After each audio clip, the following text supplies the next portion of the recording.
Hello दोस्तों, मैं गोविंद शर्मा आपका स्वागत करता हूं अपने यूट्यूब चैनल पर, जिसमें आज हम बात करेंगे समाज शास्त्र के सिलेबस की, वो भी बिल्कुल लेटेस्ट पैटर्न पर।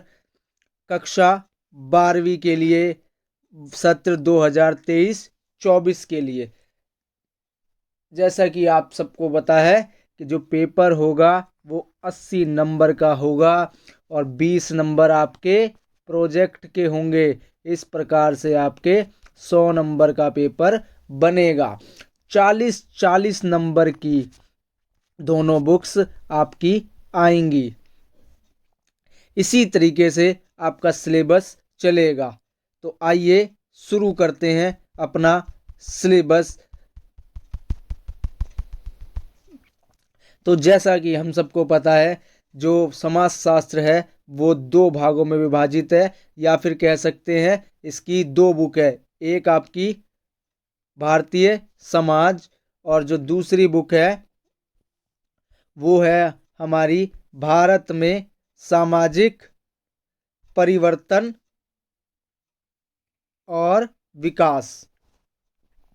तो आइए इन्हीं दोनों बुक्स के लिए आगे का सिलेबस हम देखते हैं, एक बार नज़र डालते हैं कि आपके सिलेबस में क्या क्या दिया हुआ है। तो जैसा मैंने आपको बताया कि समाज शास्त्र आपकी दो भागों में विभाजित है, उसी में आपका जो पहली बुक है भारतीय समाज की, उसमें जो आपके चैप्टर आ रहे हैं वो आ रहे हैं आपके अध्याय नंबर 1, भारतीय समाज एक परिचय। लेकिन इस वाले चैप्टर से आपके कोई भी मार्क्स नहीं जुड़ेंगे, यानी कि ये वाला चैप्टर मूल्यांकन के लिए नहीं है। फिर बात करते हैं हम दूसरे चैप्टर की, अध्याय 2, जो है आपका भारतीय समाज की जनसांख्यिकी संरचना, जिसके अंदर हम बात करेंगे जनसांख्यिकी में सिद्धांत और अवधारणाएं, ग्रामीण नगरीय संपर्क एवं विभिन्नताएं, और भारत की जनसंख्या नीति। और बता दूं, ये जो आपका चैप्टर है ये आपका 10 नंबर का आएगा। इसी के अंदर हम बात करते हैं हमारा तीसरा चैप्टर, सामाजिक संस्थाएं, निरंतरता एवं परिवर्तन, जिसके अंदर हम बात करेंगे वो है जाति एवं जाति व्यवस्था, जनजातीय समुदाय, परिवार और नातेदारी। और ये वाला चैप्टर भी आपका 10 नंबर का आएगा। इसी में हम बात करते हैं जो हमारा अगला चैप्टर है, वो है हमारा पांचवा चैप्टर, जो आपका सामाजिक विषमताएं एवं बहिष्कार के स्वरूप है, जिसके अंदर हम बात करेंगे सामाजिक विषमता एवं सामाजिक बहिष्कार, असमानता को न्याय संगत और कायम रखने वाली प्रणालियां, जैसे जाति है, जनजाति है, अन्य पिछड़े वर्ग हैं। इसके अलावा इसमें बात करेंगे आदिवासी संघर्ष की, स्त्रियों की समानता और अधिकारों के लिए संघर्ष की, किस प्रकार से स्त्रियों के अंदर जो समानता देखने को मिली है उसमें कितना ज़्यादा उन्होंने संघर्ष किया है, वो इसी चैप्टर के अंदर हम देखेंगे। इसके अलावा अन्यथा सक्षम व्यक्तियों का संघर्ष इसी के अंदर आएगा। फिर अगला जो चैप्टर आता है वो है हमारा अध्याय 6, सांस्कृतिक विविधता की चुनौतियां। इसी चैप्टर के अंदर हम बात करेंगे कि हमारे जो समाज के अंदर किस प्रकार से हमें चुनौतियों का सामना करना पड़ा।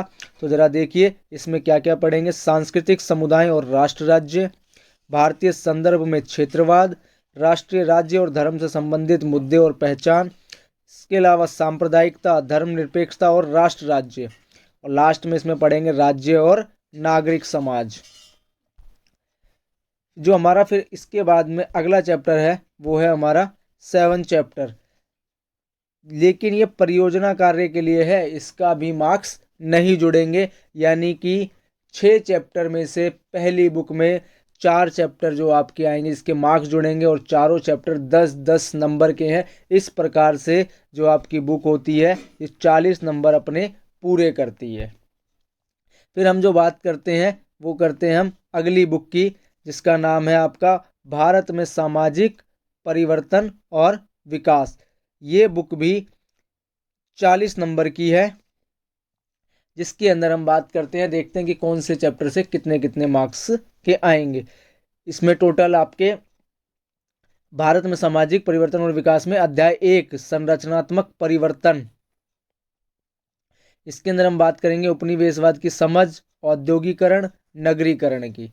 फिर हमारा जो दूसरा चैप्टर है सांस्कृतिक परिवर्तन, इसके अंदर हम जो बात करेंगे समाज सुधार आंदोलन, विभिन्न प्रकार के सामाजिक परिवर्तन, जिसके अंदर संस्कृतिकरण, पश्चिमीकरण, आधुनिकीकरण, पंथ निरपेक्षीकरण, इसकी बात करेंगे।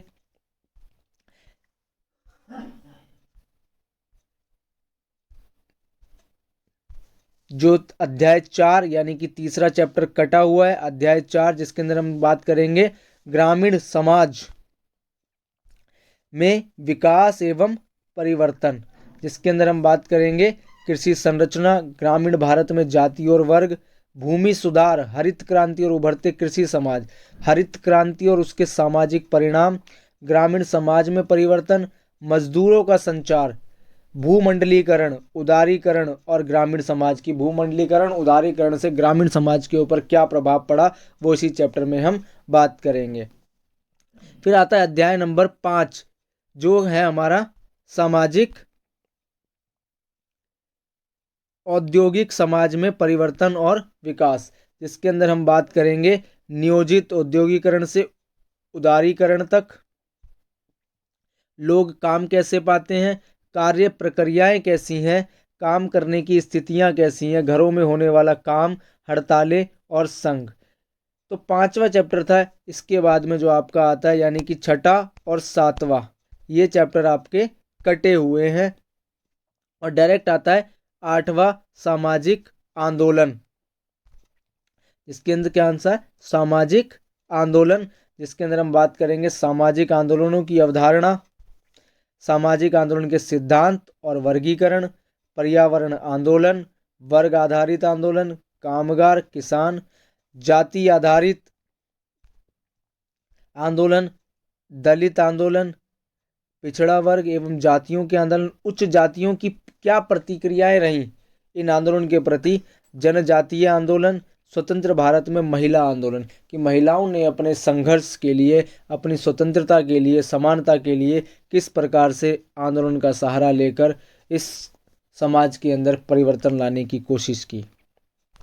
तो इसी में बात करते हैं कि आखिर इसमें से कौन कौन से चैप्टर से कितने कितने मार्क्स का आ रहा है।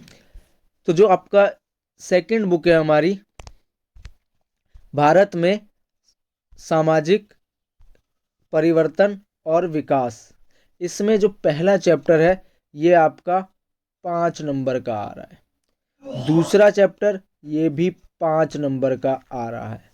इसके बाद इसी में बात करते हैं जो चौथा चैप्टर है, तीसरा आपका चैप्टर कटा हुआ है, ये 10 नंबर का आ रहा है, ये 10 नंबर का आ रहा है। और फिर जो अगला चैप्टर है औद्योगिक समाज में परिवर्तन और विकास, ये भी हमारा 10 नंबर का आ रहा है।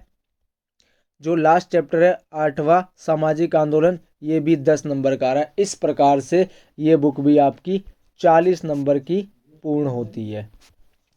तो 40 नंबर की पहली बुक, 40 नंबर की दूसरी बुक, इस प्रकार से 80 नंबर का आपका थ्योरेटिकल पेपर पूरा होता है। बाकी बचे 20 मार्क्स वो हैं हमारे परियोजना कार्य के लिए, जिसके अंदर परियोजना कार्य 20 नंबर का आएगा। इसको भी 2 भागों में विभाजित किया गया है। जो आपके 15 अंक हैं ये स्कूल स्तर और शैक्षणिक वर्ष के दौरान जो भी परियोजना कार्य होंगे उसमें विभाजित है, जिसके अंदर हम क्या होगा परिचय 2 नंबर का, उद्देश्य का कथन 2 नंबर, शोध प्रश्न 2 नंबर, शोध पद्धति 3 अंक, डेटा विश्लेषण 4 अंक, निष्कर्ष 2 अंक। इस प्रकार से आप प्रोजेक्ट फाइल बनाओगे वो 15 नंबर की होगी। बाकी बचे 5 जो अंक हैं, जो 5 अंक बचे हुए हैं वो आपके जो आपने प्रोजेक्ट फाइल बनाई है उसी के अनुसार मौखिक परीक्षा होगी, या फिर जिसको हम कहते हैं कि हमारा क्या होगा वाइवा होगा। और वाइवा में आपके 5 नंबर के 5 नंबर का वाइवा होगा। इस प्रकार से 15 + 5 20 नंबर की आपका प्रोजेक्ट पूरा होता है। आई होप कि मैंने आपको समझाया है बहुत अच्छे तरीके से और आपने इसको समझा होगा किस प्रकार से आपका समाजशास्त्र कक्षा 12वीं का सत्र 2023-24 का किस प्रकार से सिलेबस डिसाइड किया गया है, क्या पढ़ना है, कितना पढ़ना है। बिल्कुल एग्जाम ओरिएंटेड पढ़ेंगे। तो आज के लिए धन्यवाद।